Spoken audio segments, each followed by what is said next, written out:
The increasing rate of maternal and child mortality in Nigeria has become a worrying trend requiring urgent attention. And only recently, a prison mate in Cross River State, South Nigeria, who was delivered of a set of twins through an emergency cesarean section at the General Hospital Calabar, died after developing complications. The circumstances surrounding her death has left health authorities in search of answers to pertinent questions in order to prevent a reoccurrence. According to the United Nations Children's Fund, UNICEF, and the World Health Organization, Nigeria has approximately 58,000 maternal deaths, accounting for 19% globally. This puts the country's rate as one of the highest in the world. To a large extent, this is because many women do not give birth in health facilities but at home. But in some cases, such deaths can be linked to negligence by those who have the responsibility of providing medical care for mother and child. That was the scenario that played out on April the 12th in Calabar, Cross River State, where a woman in labor was deemed to be a mentally challenged person and was denied medical attention at the Primary Health Care Center, Main Avenue branch.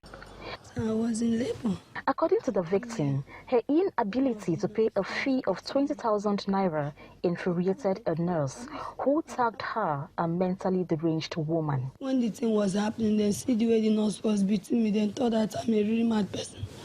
So it's when they saw me when the baby weight was coming outside, they now shout and say, "Oh, this woman, she's not a mad person." Also, me, I was shouting, telling them I'm not a mad person, that I'm in labor. She says she was beaten with a stick and thrown out, leaving her no choice but to find the strength to fight for her life and that of her child. I'm not a mad person.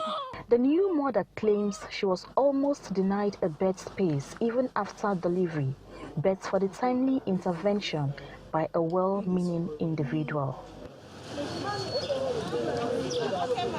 Barely a few days after that, the Cross River State Command of the Nigerian Prison Service recorded the death of a female inmate. The inmate is said to have been under medical watch during her pregnancy and was delivered of twins at the General Hospital Calabar by an emergency cesarean section on the 17th of April. After the surgery, the woman developed a kind of complications. We could able to manage her overnight here in General Hospital Calabar, but the next morning we had to refer to a higher facility. She has a very regular antenatal visit at the General Hospital. At some point when the doctor advised that anytime the medical personnel feel that she's feeling the sense of delivery, they should rush her immediately. I think that was what the medical team at the Calabar prison did. For the state health authorities, efforts are being made to thoroughly investigate this case. It's indeed sad, and we're trying to see how we can really follow up on this death and find out the cause. Sadly, the inmates who delivered of these twin babies, a baby boy and a baby girl, via an emergency cesarean section, died few hours after the delivery as a result of complications associated with the pregnancy. This adds to the already high rates of maternal mortality in Nigeria. It is hoped that governments at all levels will put their hands on deck to see that this trend become a thing of the past. Imani Odi, Channels Television News. A system of half-moon water harvesting technology has been introduced to farmers across 17 local government areas in Katsina State in Nigeria's northwest. A system introduced by the Federal Ministry of Agriculture and Rural Development is aimed at restoring the degraded land, boost agriculture, and tackle the issue of climate change in the state.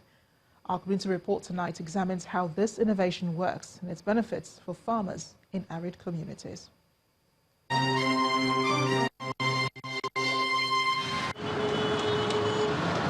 Katsina State, northwest Nigeria, is the fourth most populous Nigerian state. And going by the 2006 population census figures, the state has a total of over 5.8 million people. As the population increases over time, farmland, however, still remains as it was since the creation of the state in 1987.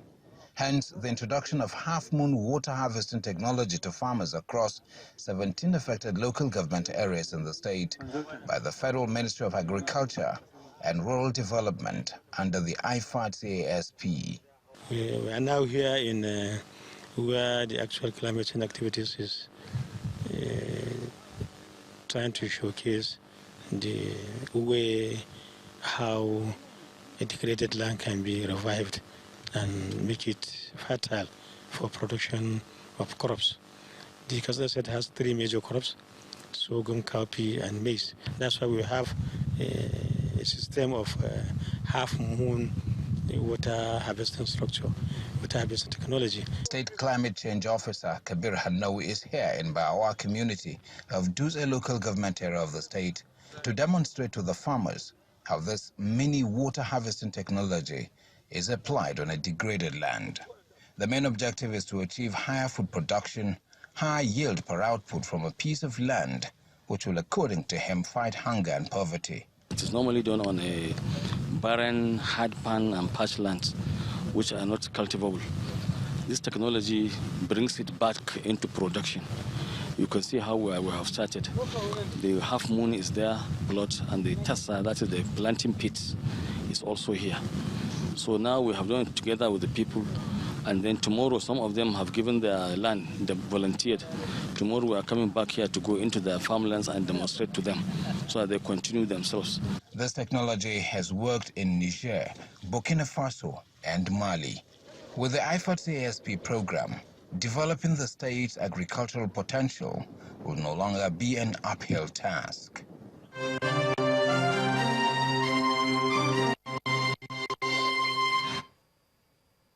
Catholic youths under the Archdiocese of Lagos today marched through the streets of Lagos to commemorate this year's World Youth Day.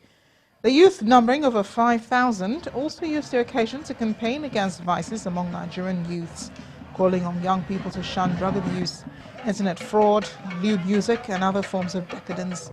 This is the 34th edition of the Catholic Youth Program. The little time that we spend to be able to trek from St. Leo to here, it's to enable us to carry our cross day by day and to be able to say, yes, we are with Christ. We are not with the world. Though we are in the world, but we are not of the world. And the young people, they need to be educated to realize that it's not all the things in the world that you participate in. The way to fight drug abuse will be 3 ways. First, because we are Catholics, we can fight it from a spiritual angle. The church has a role to play through organizing events like this, speaking to the conscience of the people and making them know that Jesus is our standard. Jesus was not a drug addict, so why should we? So that's the part of the church. However, the government has a role to play. There is a link between drug abuse and unemployment. As they say, a lazy or an unused mind is the devil's workshop. So if the government can create jobs for the people, I'm a lawyer, I'm not into drugs because I'm engaged, I'm profitably trying to create a living. So the government needs to create jobs and also create reformation centers, because some people are into drug abuse but they want to step out. Now what is the mechanism to integrate them back to the society? So that's the part for the government. And the parents also have a role to play. Parents need to be conscious because children from the age of 10, 8 and even 6 are taking drugs, and a sick nation cannot develop economically. Evans Industries Limited, makers of Meditol medicated antibacterial and anti-mosquito soap, is creating awareness about the prevention of malaria through a walk in Lagos. The event, which is supported by EMSA Pharmaceuticals, makers of Lockmore anti-malaria drug, is part of activities marking this year's World Malaria Day. According to the management of Evans Industries, the medicated antibacterial and anti-mosquito product was born out of an urgent need to address the prevalence of the deadly disease.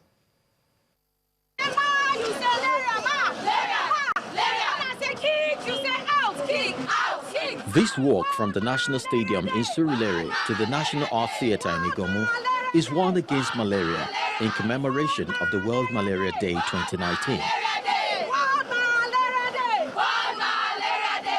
Evans Industries, makers of Meditol, antibacterial and anti-mosquito soap, is sponsoring the event with support from Emso Pharmaceuticals, makers of Lokma anti-malaria drugs.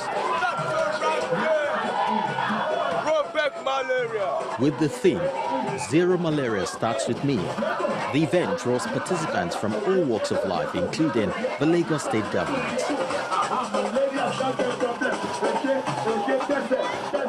Malaria, a disease transmitted by mosquitoes said to kill one child every 2 minutes, a reason the Lagos State government is keen on eradicating the scourge. We have done indoor residual spraying and larvicidin in 7 local governments, and we hope to scale up to other local governments, and these are done basically following operational research. As for Evans Industries, the introduction of Meditol medicated antibacterial anti-mosquito soap is expected to leave a mark that will last longer in curbing the malaria attacks. We have come up with this anti-mosquito soap so that when we bath with it, it will repel mosquito from biting us. Mosquito being the major agent of the malaria parasite, which of course has been ravaging the population of the world. And we have done it in the perfume lasts for a very long time. So in your house, even the soap is in your house, in your bedroom, and the mosquito perceive the perfume, it will run away, it won't come near. The event has lasted for over 2 hours. The same time, an estimated 70 children could have died of malaria. The management of Evans Industries believes that Meditol, their medicated antibacterial and anti-mosquito soap, as well as more awareness, will go a long way in saving lives.